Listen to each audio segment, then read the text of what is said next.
Everyone వరకట్నం అనేది నేరమా? అయితే మరి నేరం అని తెలిసినాక కూడా తల్లిదండ్రులు ఎందుకు వరకట్నం ఇస్తుండ్రు? వరకట్నాలు ఇచ్చి తన పిల్లల్ని ఎందుకు నరకంలోకి తోస్తున్నారు?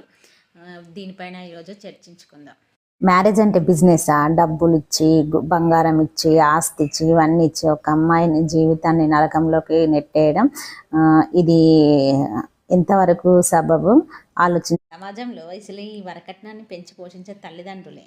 ఎందుకంటే అబ్బాయి గవర్నమెంట్ జాబ్ అయితే ఒక రకంగా, ప్రైవేట్ జాబ్ అయితే ఒక రకంగా, సాఫ్ట్వేర్ అయితే ఒక రకంగా, వ్యవసాయం చేసుకుంటే ఒక రకంగా, అసలు నెక్స్ట్ తాత ముత్తాతల ఆస్తి ఉంటే ఒక రకంగా అనేది కట్నాన్ని వరకట్నాన్ని పెంచి పోషిస్తున్నారు అన్నమాట.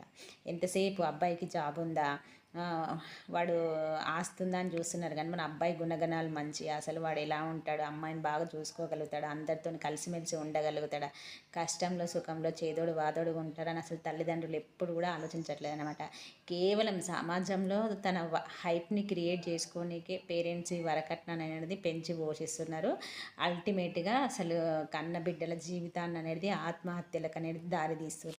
పెళ్ళి చేసే ముందు పిల్లల్ని మీరు కూడా అసలు మెచ్యూరిటీగా ఉన్నది అమ్మాయి అని ఆలోచించాలి. ఎందుకంటే కష్టం వస్తే తట్టుకునే శక్తి, సంతోషంలో పొంగిపోకుండా ఎదుటివారితో కలిసిపోయి మింగిలిగా కలివిడిగా ఉండేటట్టు ఉన్నదా లేదా అనేది చూసుకోవాలి. అన్ని పరిస్థితులను తట్టుకొని నిలబడే శక్తి ఉందా లేదా అనేది తల్లిదండ్రులుగా చూసుకోవాలన్నమాట. ఎందుకంటే ఇక్కడ అల్లారు ముద్దుగా పెంచి హఠాత్తుగా అసలు కొత్తింటికి పంపడం వల్ల అక్కడ ఆ పరిస్థితులను తట్టుకునే శక్తి ఉంటుందో లేదో కూడా తెలియదు కదా.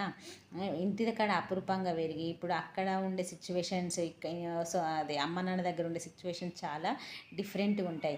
ఇవన్నీ కూడా తల్లిదండ్రులు నేర్పించాలన్నమాట. ఇప్పుడు చూడండి, ఒక లాయర్ అయినా, ఒక డాక్టర్ అయినా, ఒక ప్రొఫెసర్ అయినా, ఏదైనా కానీ ఈ ఆడపిల్లల పైన డౌరీ హత్యలు అనేది, ఆత్మహత్యలు అనేది ఆగడం లేదు. ఎందుకంటే వాళ్ళు చదువుకున్నా కానీ ఇట్లాంటి సమాజంలో ఎలా జీవించాలనే పరిస్థితులు వాళ్ళు ఎదుర్కోలేకపోతున్నారు.